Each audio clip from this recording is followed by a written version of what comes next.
मेरा नाम राम रानी है। मैं एक उम्र दराज वैद्य थी।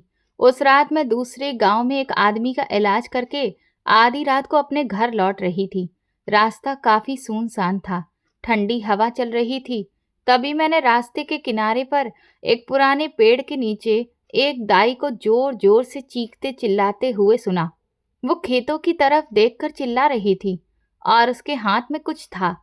मैं भी उसकी आवाज सुनकर एकदम से घबरा गई और अपनी रफ्तार तेज करते हुए तुरंत उसके पास पहुंची और उससे पूछने लगी कि आखिर क्या हो गया है। मैं उससे ये सब पूछ ही रही थी कि तभी उसने अपने हाथ में जो पकड़ा हुआ था उसमें से किसी बच्चे के रोने की आवाज आने लगी। ये देखकर मुझे हैरत का झटका लगा। मैंने उससे पूछा कि ये क्या है, तो वो बोली कि ये बच्ची है जिसे अभी एक औरत ने पैदा किया है, लेकिन इसकी पैदाइश के तुरंत बाद ही वो औरत जैसे कि पागल ही हो गई और बिना कुछ कहे ही उठकर अंधेरे में खेतों की तरफ भाग गई। मैं उसे ही तो आवाज दे रही थी, लेकिन वो तो पल भर में गायब ही हो गई। मैंने उस मासूम बच्ची को दाई के हाथ से लिया जो ठंड से कांप रही थी। वो उस वक्त एक शॉल में लिपटी हुई थी। मैं उस बच्ची को अपने घर लेकर आ गई और जैसे ही मैंने लालटेन की रोशनी में उसे चारपाई पर लिटाया और उसके ऊपर से उस शॉल को हटाया तो मेरे मुंह से जोर की चीख निकल गई। मेरे पैरों तले जमीन खिसक गई। मैं कांपने लगी। मेरी आंखों से आंसू बहने लगे। मैं समझ नहीं पा रही थी कि क्या करूं। मैंने तुरंत उसे फिर से शॉल में लपेटा और अपने सीने से लगा लिया और रोने लगी। उसी वक्त मैंने ठान लिया कि ये राज हमेशा मेरे दिल में ऐसे ही रहेगा। मैं किसी को भी इस बारे में कुछ नहीं बताऊंगी। कई साल पहले मेरी भी एक खुशहाल जिंदगी थी। मेरे पति एक सीधे साधे मेहनती इंसान थे और हमारी एक ही बेटी थी जिसका नाम बसंती था। वो मेरी जान थी। हमने उसे बहुत प्यार से पाला था। हमारे पास पैसे तो ज्यादा नहीं थे, लेकिन सुकून बहुत था। हम उसकी मुस्कान में अपनी सारी खुशियां ढूंढ लेते थे। लेकिन एक हादसे ने हमारी जिंदगी को बदल कर रख दिया था। मेरे पति की मौत एक दुर्घटना में हो गई। इस अचानक हुए हादसे ने और मेरे पति के मुझसे छिन जाने के दुख ने मुझे तोड़ कर रख दिया था। अब बसंती ही मेरा सहारा थी। समय बीता तो मुझे उसकी शादी की चिंता होने लगी। मैं चाहती थी कि मेरे जीते जी ही मेरी बेटी का घर बस जाए। तभी बसंती के लिए एक अच्छे घर से रिश्ता आया। लड़के का नाम जीतेंद्र था। वो देखने में ठीक लग रहा था। मैंने अपनी हैसियत से ज्यादा करके उसकी शादी धूमधाम से की और उसे विदा कर दिया। मुझे लगा अब वो खुश रहेगी, लेकिन शादी के कुछ समय बाद ही उसका व्यवहार बदलने लगा। वो मुझसे ना जाने क्यों दूरी बनाने लगी। जब भी मैं उससे मिलने जाती, वो मुझे दरवाजे से ही वापस लौटा देती और कहती कि माँ, आप यहाँ मत आया करो, मेरे ससुराल वालों को पसंद नहीं है। मैं समझ नहीं पा रही थी कि आखिर ऐसा क्यों हो रहा है। मैं यही सोचती रही कि शायद ससुराल वाले सख्त हैं, इसीलिए वो मजबूर है। अपनी बेटी की खुशी की खातिर फिर मैंने खुद ही जाना कम कर दिया ताकि उसकी शादीशुदा जिंदगी में कोई परेशानी ना हो। जब उसकी पहली बेटी हुई तब मैं उससे मिलने गई। वो बहुत कमजोर लग रही थी और न जाने क्यों खुश भी नहीं थी। उसके ससुराल वालों का व्यवहार भी अच्छा नहीं था। मैं उसके लिए और बच्ची के लिए कुछ सामान लेकर गई थी, लेकिन किसी ने भी खुशी नहीं दिखाई। बसंती ने रोते हुए मुझसे कहा कि मैं यहाँ ना आया करूं। मैंने दिल पर पत्थर रखकर दूरी बना ली।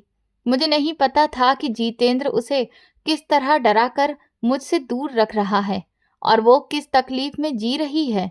फिर कुछ साल बीते और एक दिन मुझे खबर मिली कि जीतेंद्र ने बसंती को रात में घर से निकाल दिया और वो कहीं चली गई है।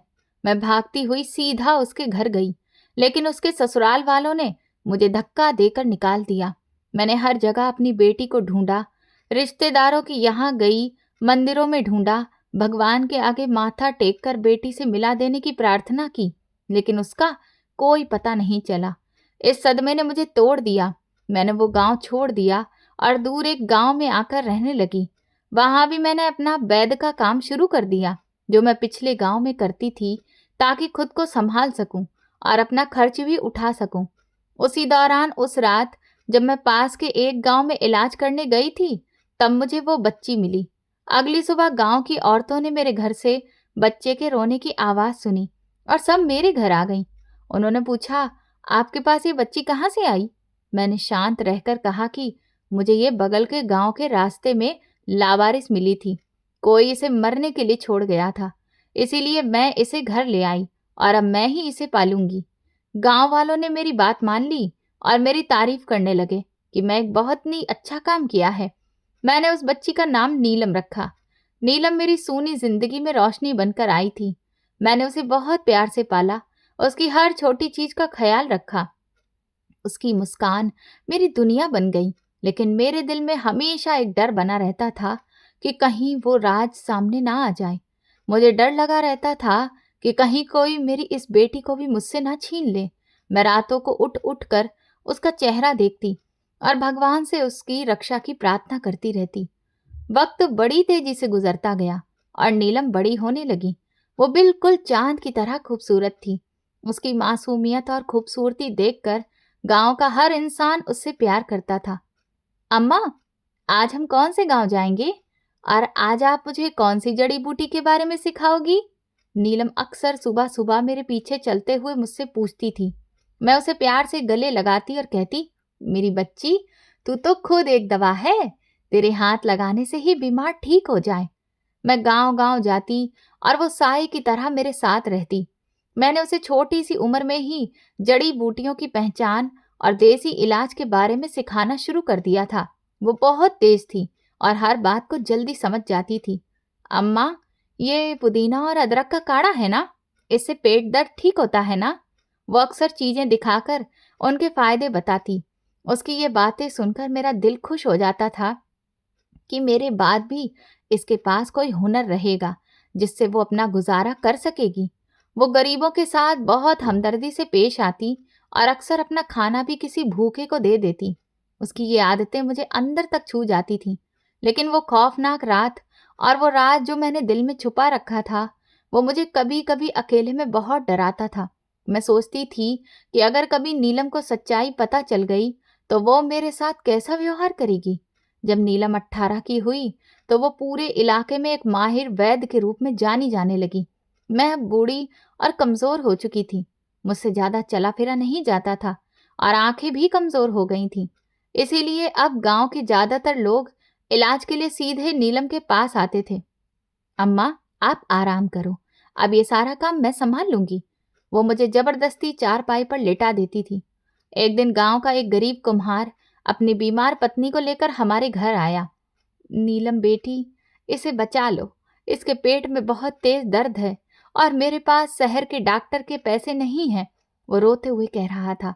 नीलम ने तुरंत उस औरत को देखा और शांति से बोली, बाबा, आप चिंता मत करो, ये कोई बड़ी बीमारी नहीं है। मैं अभी दवा बनाती हूँ और ये 2 दिन में ठीक हो जाएगी। उसने अपने हाथों से जड़ी बूटियां पीसकर दवा बनाई और उस औरत को दे दी।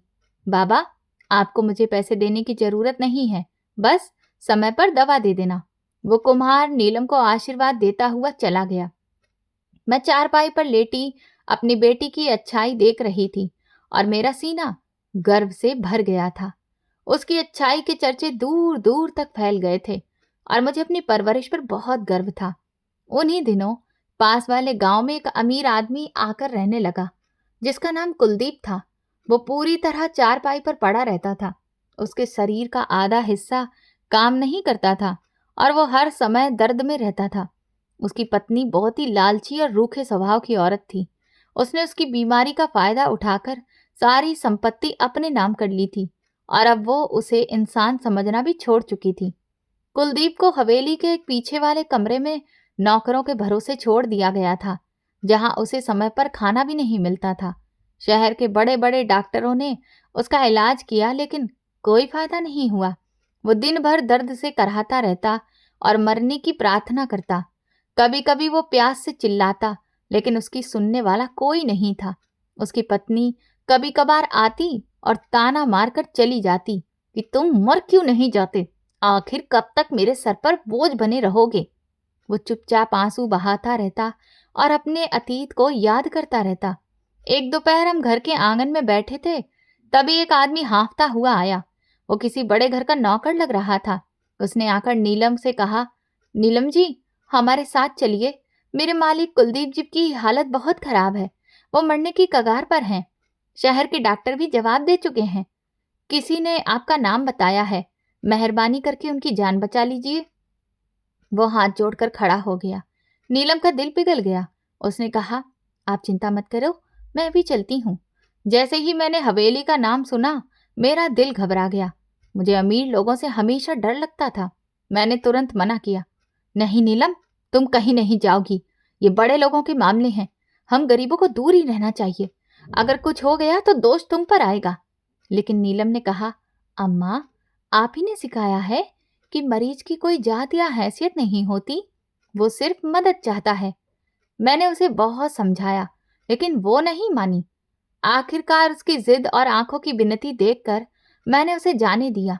वो नौकर के साथ हवेली की तरफ निकल गई, लेकिन मेरा दिल बहुत घबरा रहा था।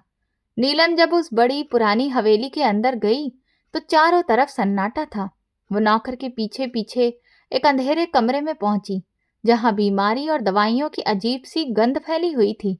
अंदर दाखिल होते ही उसने चारपाई पर एक कमजोर और लगभग बेहोश आदमी को दर्द से तड़पते देखा। उसकी हालत देखकर नीलम का नरम दिल भर आया। बाबा, आप चिंता मत करो, मैं आ गई हूं ना। अब आप जल्दी ठीक हो जाएंगे। नीलम ने आगे बढ़कर बड़े प्यार से उसके माथे पर हाथ रखा। कुलदीप ने अपनी धुंधली और दर्द भरी आंखों से उस लड़की को देखा।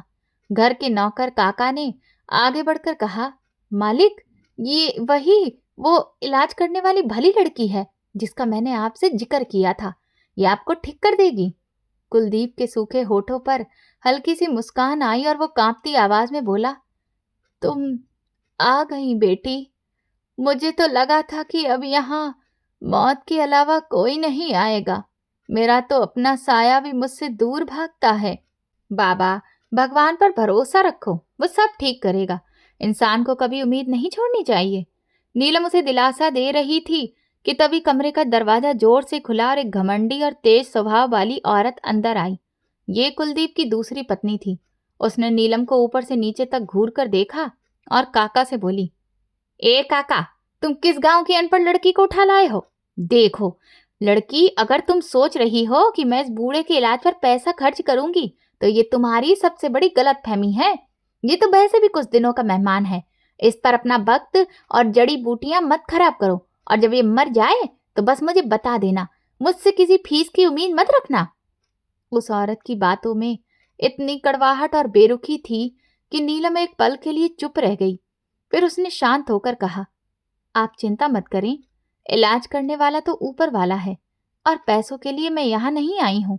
इस मरीज की सेवा करना मेरा फर्ज है, और मैं अपना फर्ज निभाकर ही जाऊंगी। नीलम अपने काम में लग गई और वो औरत मुंह बनाती हुई वहां से चली गई।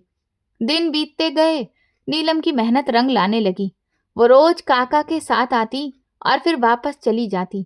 अपने थैले से वो कुछ खास जड़ी बूटियां निकालती, उनका लेप बनाती और काका की मदद से बड़े ध्यान से कुलदीप के शरीर पर लगाती और उसे एक खास तरह का काढ़ा भी पिलाती।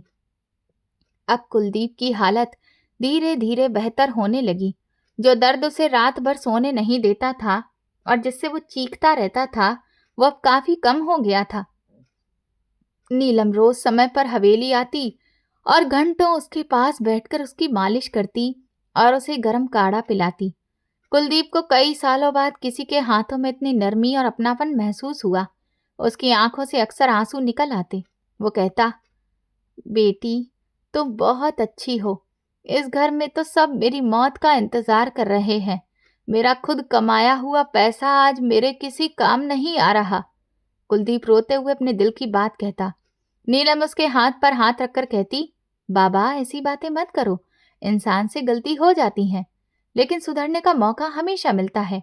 आप बस ठीक होने पर ध्यान दो। कुलदीप हर दिन दरवाजे की तरफ देखता रहता, जैसे कोई बूढ़ा बाप अपनी बेटी का इंतजार करता है। उसे नीलम के आने से एक अजीब सा सुकून मिलता था, जिससे उसका दर्द भी कम हो जाता था। एक दिन दोपहर में कुलदीप थोड़ा ठीक होकर बिस्तर पर टिककर बैठा था, जब नीलम उसके लिए ताजा दवाई लेकर आई। उसने प्यार से पूछा, बेटी, तुम किसकी बेटी हो? तुम्हारे माँ बाप कितने खुशकिस्मत होंगे जिन्हें तुम जैसी दयालु और समझदार बेटी मिली। जिसने मुझ जैसे लावारिस आदमी को नई जिंदगी दी। नीलम मुस्कुराकर बोली, बाबा मेरी सिर्फ एक बूढ़ी माँ है, वही मेरी पूरी दुनिया है। मैंने बचपन से बस उनका ही साथ देखा है। उन्होंने ही मुझे सिखाया है कि दूसरों का दर्द भी अपना समझना चाहिए। ये कहते हुए उसकी आंखों में चमक आ गई। कुलदीप बोला, तुम्हारी माँ जरूर बहुत अच्छी औरत होगी, जिसने अकेले तुम्हें इतना अच्छा बनाया। काश मैंने भी अपनी बेटी के साथ ऐसा ही व्यवहार किया होता तो आज इस हालत में नहीं होता। ये कहते हुए उसकी आंखें भर आईं और उसे अपने पुराने किए हुए काम याद आने लगे। नीलम ने धीरे से उसका पसीना साफ करते हुए कहा, बाबा उदास मत हो। अगर दिल से पछतावा हो जाए तो भगवान सब माफ कर देता है। कुलदीप ने गहरी सांस लेते हुए कहा, मेरी गलतियां इतनी बड़ी हैं बेटी कि अगर मैं पूरी जिंदगी भी सिर झुकाकर बैठा रहूं तो शायद मुझे माफी ना मिले। मैं अपने बीते हुए समय से इतना डर गया था कि मैंने अपना नाम तक बदल लिया ताकि अपनी पहचान छुपा सकूं। लेकिन इंसान अपने कर्मों से कहाँ भाग सकता है?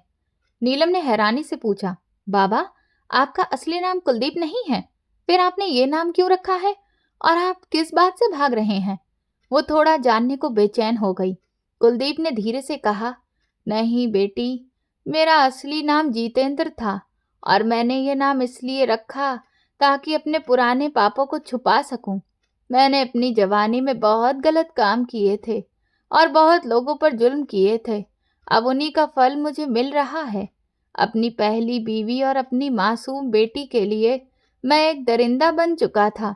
मुझे सिर्फ बेटे की चाहत थी और इसी घटिया सोच में मैंने अपने हाथों से अपना हंसता बसता घर उजाड़ दिया। जितेंद्र ने अपने दोनों कांपते हुए हाथों से अपना चेहरा छुपा लिया और बच्चों की तरह फूट फूट कर रोने लगा। नीलम ने उसे पानी का गिलास देते हुए कहा, बाबा आप हौसला रखो। जो हो गया उसे बदला तो नहीं जा सकता, लेकिन आप रोकर अपनी तबीयत और खराब कर रहे हो। मेरी उस मजबूर बीवी का नाम बसंती था बेटी। वो बहुत सीधी सादी और सहनशील औरत थी, लेकिन मैं इंसान के नाम पर एक जानवर था। जब मेरी बसंती दूसरी बार पेट से थी तो मैंने उसे एक रात साफ साफ धमकी दी थी कि अगर इस बार भी बेटी हुई तो मैं उसे और उस पैदा होने वाली बच्ची को मार डालूंगा। मेरी उस बात से वो इतना डर गई कि एक रात चुपचाप अंधेरे में घर छोड़कर चली गई और फिर कभी वापस नहीं आई। जितेंद्र रोते हुए हिचकियां ले रहा था। उसके आंसू उसके पापों की कहानी खुद बता रहे थे। उस दिन के बाद मेरी जिंदगी बर्बाद हो गई। मैंने वो गांव छोड़ दिया और अपना नाम बदलकर कुलदीप रख लिया ताकि मेरा पुराना अतीत मेरा पीछा ना करे। लेकिन मेरे पाप मेरे साथ ही चलते रहे। मैंने बेटे की चाहत में दूसरी शादी की, लेकिन वो औरत बहुत चालाक निकली। उसने मेरी सारी दौलत हड़प ली और मुझे इस हालत में छोड़ दिया कि मैं इस कमरे में सड़ता रहूं। ये सब मेरी बसंती और उस मासूम बच्ची की बद्दुआ है। नीलम ये सब सुनकर अंदर तक हिल गई। उसका दिल उस इंसान के लिए तरस से भर गया जो अपने ही किए की सजा भुगत रहा था। उसने उसे समझाया कि भगवान से उम्मीद मत छोड़ो और फिर भारी कदमों से हवेली से बाहर निकल गई। घर पहुंचकर नीलम सीधे मेरी चारपाई के पास आई। मैं हाथ वाला पंखा सिल रही थी। उसकी आंखें रोने की वजह से लाल हो रखी थीं। मैंने घबराकर पूछा, क्या हुआ मेरी बच्ची? तो ऐसे क्यों रो रही है? हवेली में कुछ हुआ है क्या? उस औरत ने कुछ कहा या कुलदीप की तबीयत बिगड़ गई? नीलम ने रोते हुए मेरे गले लगकर कहा, अम्मा वो आदमी बुरा नहीं है। वो अंदर से बहुत टूटा हुआ है। उसे अपने किए का बहुत पछतावा है। उसके शब्द उसे अंदर ही अंदर खा रहे हैं। उसने रोते हुए मुझे सारी बात बता दी कि कैसे कुलदीप का असली नाम जितेंद्र है और उसने अपनी पहली बीवी बसंती के साथ कितना बुरा किया था और कैसे वो डर के मारे घर छोड़कर चली गई। जैसे ही मैंने जितेंद्र और बसंती का नाम सुना, मेरी सांस रुक गई। मेरे कानों में अजीब सी आवाज गूंजने लगी। आंखों के आगे अंधेरा छा गया। मुझे लगा जैसे दिल पर कोई भारी पत्थर रख दिया हो। मैंने नीलम की तरफ देखा जो अभी भी रो रही थी। मेरा खून खौल उठा। मेरा गुस्सा 7वें आसमान पर पहुंच गया। जिस आदमी ने मेरी बेटी बसंती की जिंदगी बर्बाद कर दी, आज मेरी ही बेटी उसे बचाने में लगी है। मेरे हाथ गुस्से से कांपने लगे। मैंने जोर से कहा, नहीं नीलम, तुम अब उस हवेली में कभी नहीं जाओगी। ये मेरा आखिरी फैसला है। नीलम मेरी बात सुनकर हैरान रह गई। उसने कहा, अम्मा, आप ये क्या कह रही हो? वो एक बीमार आदमी है। अगर मैं नहीं जाऊंगी तो उसकी जान चली जाएगी। आपने ही तो मुझे सिखाया है कि जरूरतमंद की मदद करनी चाहिए। मैंने गुस्से में कहा, मैंने जो कह दिया वो पत्थर की लकीर है। वो कोई अच्छा इंसान नहीं है। वो एक जख्म है जो कभी नहीं भर सकता और हमें ऐसे लोगों से दूर रहना चाहिए।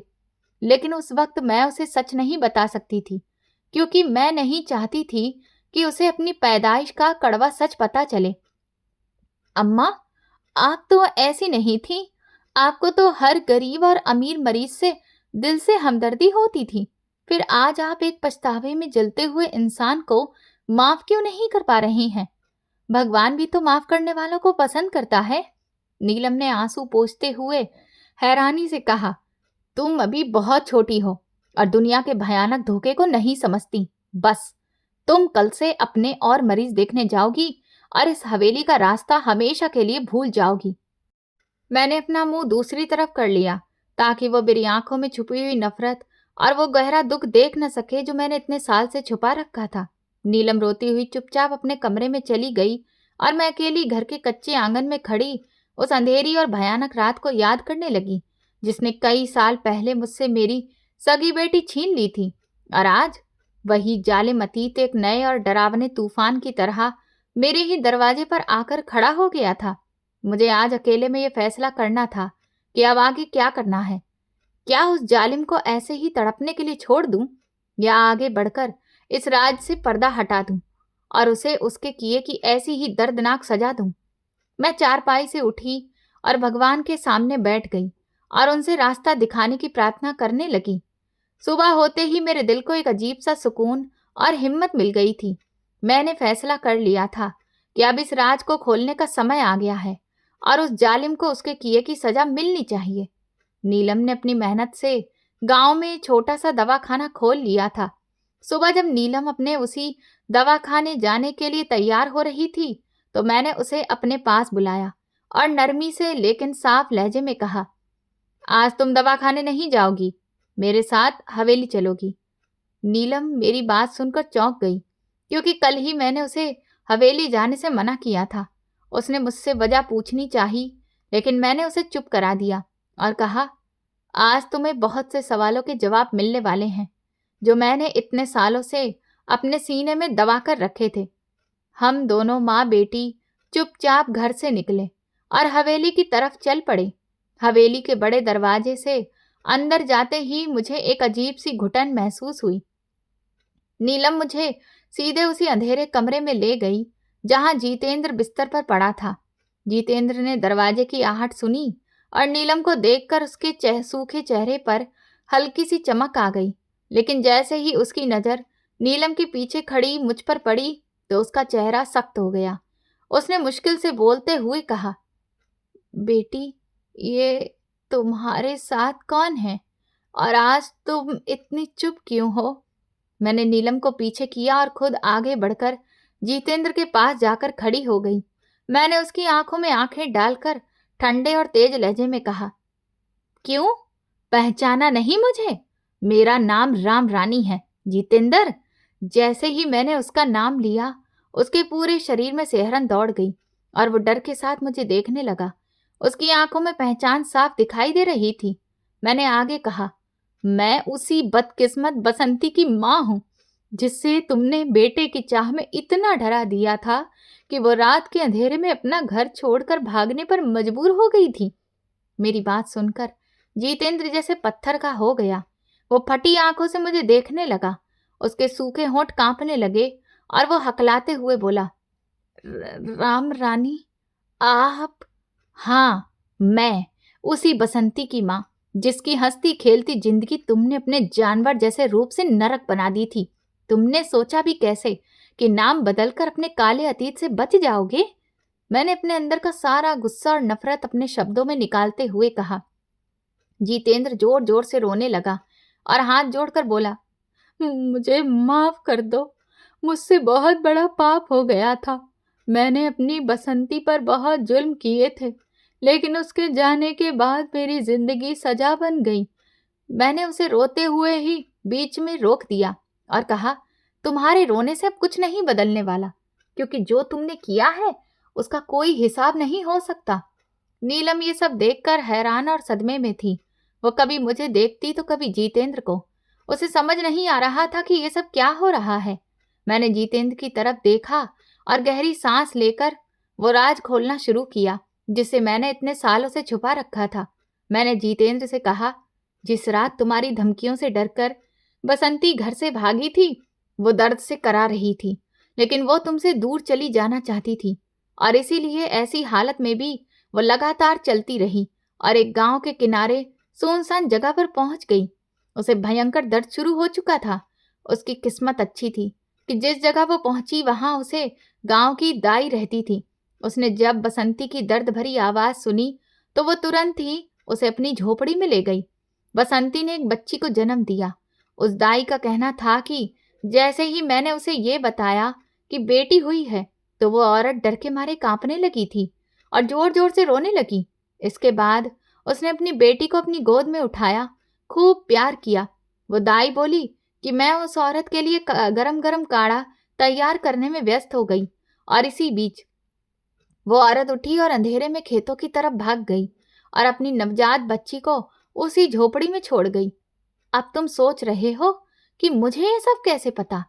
उस काली रात मैं भी उसी गांव में एक आदमी का इलाज करने के लिए गई हुई थी और जिसमें मुझे देर हो गई तो मैं रात के वक्त वहीं से लौट रही थी। तभी मुझे उस दाई के चिल्लाने की आवाज सुनाई दी। मैं भागकर उसके पास पहुंची तो वो बताने लगी कि अभी अभी एक औरत ने इस बच्ची को जन्म दिया है और वो बच्ची को छोड़कर खेतों की तरफ भाग गई है। ये सुनकर मैं भी हैरान रह गई। तभी वो छोटी सी बच्ची एकदम से रोने लगी तो मेरा ध्यान उस पर गया। मैंने एकदम से उसे बच्ची को दाई के हाथ से जैसे ही लिया तो मेरे होश उड़ गए थे, क्योंकि वो बच्ची उस शॉल में लिपटी हुई थी जो मेरी बसंती की थी। उसकी पहचान यही थी कि बसंती ने उस पर अपने हाथों से खूबसूरत कढ़ाई कर रखी थी और मैं उस कढ़ाई को बहुत अच्छे से जानती थी, लेकिन फिर भी मुझे शक था।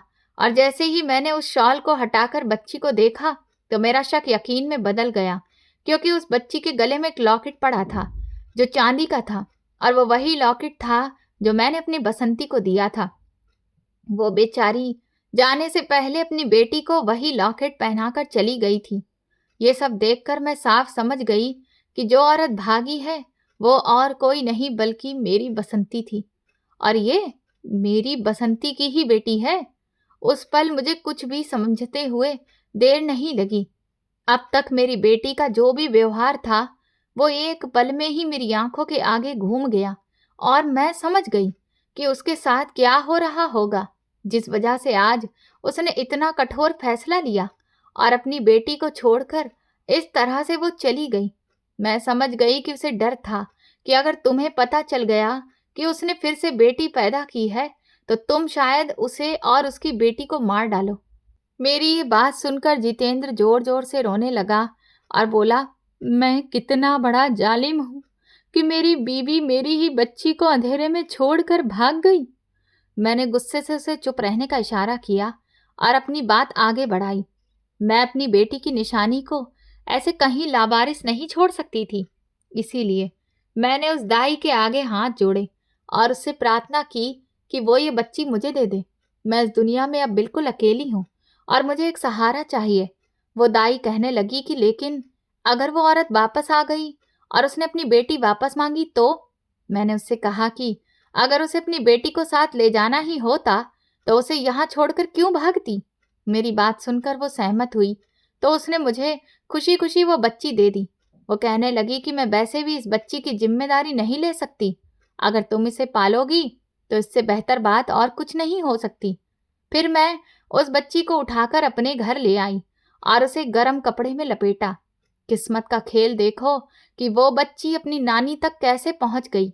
इसके बाद मैं तुम्हारे गांव गई थी ताकि तुमसे हिसाब मांग सकूं और अपनी बेटी को ढूंढ सकूं, लेकिन गांव वालों ने बताया कि तुम अपना सारा सामान बेचकर वहां से भाग चुके थे। मेरा कोई सहारा नहीं था और मैं अपनी इस नवजात नातिन को लेकर दर दर भटकती रही और आखिर इस गांव में आकर बस गई ताकि मेरी बच्ची को कोई मुझसे छीन न सके। जितेंद्र ये सब सुनकर सदमे में था और बार बार अपने सिर पर हाथ मार रहा था। मैंने उसकी आंखों में आंखें डालकर कहा, मैंने अपनी बसंती को ढूंढने के लिए कई साल बर्बाद कर दिए। हर मंदिर, हर शहर में भटकती रही। बहुत परेशानियों के बाद कुछ दिन पहले ही मुझे एक जान पहचान वाले से बसंती का पता चला कि वो किसी दूर शहर के एक अनाथालय में रहती है। मैं खुद उससे मिलने जाने वाली थी लेकिन जा नहीं पाई और आज जो हुआ उसके बाद शायद भगवान को यही मंजूर था कि सच्चाई सबके सामने आए। मैंने आज सुबह ही हवेली के बूढ़े काका को उस अनाथालय में भेजा है ताकि वो बसंती को यहाँ ले आए और आज सब बात का अंत हो सके। ये सुनकर जितेंद्र कांपने लगा। उसकी आंखों में उम्मीद और गहरी शर्म एक साथ दिखाई दे रही थी। वो बार बार दरवाजे की तरफ देख रहा था कि कब बसंती आए और वो उसके पैरों में गिरकर माफी मांग ले। कमरे में भारी खामोशी थी जिसे सिर्फ जितेंद्र की सिसकियां तोड़ रही थी। नीलम अभी तक दीवार के सहारे खड़ी रो रही थी। उसे अपने जन्म की ऐसी सच्चाई पता चली थी कि जिसने उसकी दुनिया हिला दी थी। तभी दरवाजे पर कदमों की आहट हुई और बूढ़ा काका अंदर आया। उसके पीछे एक अधेड़ उम्र की लेकिन सीधी सी दिखने वाली औरत खड़ी थी जिसके चेहरे पर दुख होने के बावजूद एक अजीब सा सुकून था। ये मेरी बसंती थी। उसके साथ बगल में एक सलीकेदार और पढ़ी लिखी जवान लड़की खड़ी थी। बसंती ने कमरे में आते ही सबसे पहले मुझे देखा और उसकी आंखों से आंसू बहने लगे। वो भागकर मेरे गले लग गई और बच्चों की तरह रोने लगी। अम्मा, आप कैसी हो? और ये सब क्या है? आपने मुझे कैसे ढूंढा? उसने रोते हुए सब कह दिया। मैंने उसके आंसू पोंछे और उसका चेहरा चारपाई की तरफ घुमा दिया। जैसे ही बसंती की नजर जितेंद्र पर पड़ी उसके चेहरे पर तेज नफरत आ गई। वो पीछे हट गई और कांपते हुए बोली, ये यहाँ क्या कर रहा है? आपने मुझे यहाँ क्यों बुलाया? मैं इसकी शक्ल भी नहीं देखना चाहती। जितेंद्र चारपाई से नीचे गिर गया और घुटनों के बल उसके पास पहुंच गया। उसने बसंती के पैर पकड़ ली और रोते हुए बोला, मुझे माफ कर दो बसंती, मैं अपनी किस्मत को नहीं पहचान पाया। मुझे अपने किए की सजा मिल चुकी है, बस एक बार माफ कर दो। फिर उसने पीछे खड़ी उस लड़की की तरफ देखा और हकलाते हुए पूछा, क्या क्या ये मेरी बेटी है? बसंती ने अपने पैर पीछे खींचे और सख्त आवाज में बोली, ये सिर्फ मेरी बेटी है जिसे तुम मनहूस कहते थे। जब तुमने बेटे के लालच में दूसरी शादी कर ली थी, तुम्हारी नई बीबी ने मेरी इस मासूम बच्ची को घर से निकालकर अनाथालय में छोड़ दिया था और तुम इतने अंधे थे कि तुमने पलटकर इसकी खबर तक नहीं ली। मैं खुशकिस्मत थी कि मैं उसी अनाथालय में काम करती थी और भगवान ने मुझे मेरी बेटी वापस दिला दी। मैंने वही दिन रात एक करके इसकी परवरिश की और आज ये पढ़ी लिखी है, नौकरी करती है और इज्जत की जिंदगी जी रही है। तुमने इसका हक छीना था लेकिन भगवान ने इसे कभी किसी चीज की कमी नहीं होने दी। बसंती की आवाज में एक माँ का गर्व था और एक जालिम के लिए गहरी नफरत थी। बसंती ने रोते हुए अपने सीने पर हाथ रखा और बोली, मुझे जिंदगी भर इस बात का दर्द रहेगा कि तुम्हारे डर की वजह से मैंने अपनी दूसरी फूल जैसी बच्ची को उस ठंडी अंधेरी रात में खेतों में अकेला छोड़ दिया था। मैं एक कमजोर मां निकली और तुम एक पत्थर दिल बाप। मैंने आगे बढ़कर बसंती के हाथ पकड़े और रोते हुए कहा, नहीं मेरी बच्ची, मैंने अपने खून को अकेला नहीं छोड़ा था।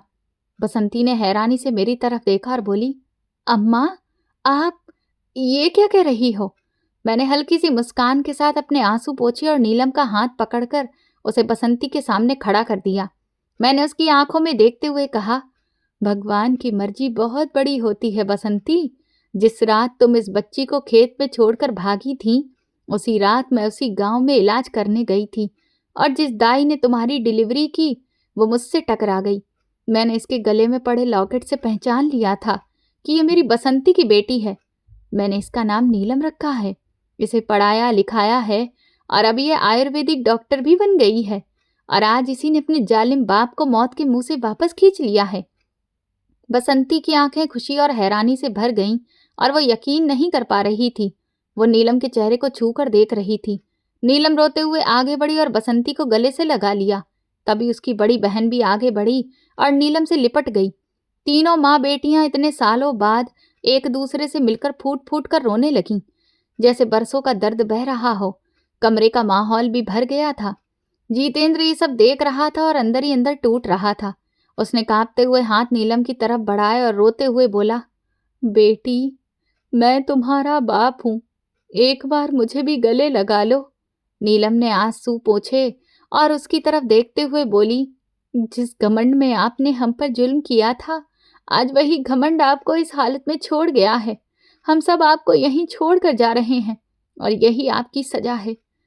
हम चारों औरतें एक साथ उस पुरानी हवेली से बाहर निकल आईं। हमारे जाते ही थोड़ी देर बाद जितेंद्र इस सदमे और अकेलेपन को सह नहीं पाया और उसे जोर का दिल का दौरा पड़ा। वो वहीं तड़पता रह गया और आखिरकार उसकी मौत हो गई। भगवान ने उसे उसके कर्मों की सजा दे दी और हम सब अपनी जिंदगी में आगे बढ़ गए और साथ में खुशी से रहने लगे। दोस्तों, हमारी ये आज की कहानी हमें ये सिखाती है कि बेटा और बेटी में फर्क करने वाला इंसान कभी भी खुश नहीं रह सकता। जितेंद्र ने बेटी की चाहत में अपनी पत्नी और बेटियों के साथ बहुत गलत किया, लेकिन आखिर में वही गलतियां उसकी बर्बादी की वजह बन गईं। वहीं जिन बेटियों को उसने बोझ समझा, वही समझदार, कामयाब और दूसरों की मदद करने वाली निकली। साथ ही इंसान अपने कर्मों से कभी भी नहीं बच सकता है। ये भी हमें इस कहानी से सीखने को मिलता है। अच्छे कर्म का अच्छा और बुरे कर्म का बुरा फल जरूर मिलता है। और एक माँ का प्यार और त्याग कितना बड़ा होता है, ये राम रानी और बसंती के किरदार से साफ दिखाई देता है। सबसे बड़ी सीख यही है कि बेटियां बोझ नहीं, बल्कि परिवार की असली ताकत होती हैं। तो दोस्तों, आप बताइए कि बसंती ने क्या जितेंद्र को माफ नहीं करके बिल्कुल ठीक किया? हमें अपनी राय जरूर दें। आप किस शहर से कहानी सुन रहे हैं और कहानी अगर पसंद आई हो तो कमेंट में बताएं। इस वीडियो को लाइक करें, ज़्यादा से ज़्यादा शेयर करें और हाइप दें। साथ ही चैनल को सब्सक्राइब करना ना भूलें। अगर आपको मेरी मेहनत पसंद आई हो तो मुझे सुपर थैंक्स देकर अपना प्यार और सपोर्ट ज़रूर दिखाएं, ताकि मैं आपके लिए ऐसी ही शानदार कहानियाँ लाती रहूं। ये कहानी पूरी तरह से काल्पनिक है। कहानी के सभी पात्र, नाम, स्थान और घटनाएं केवल मनोरंजन और सामाजिक संदेश देने के उद्देश्य से लिखी गई हैं। इसका मकसद किसी व्यक्ति, समाज, जाति या समुदाय की भावनाओं को ठेस पहुंचाना नहीं है। कहानी में दिखाए गए विचार और घटनाएं सिर्फ कहानी का हिस्सा हैं। इन्हें वास्तविक जीवन से जोड़कर ना देखा जाए।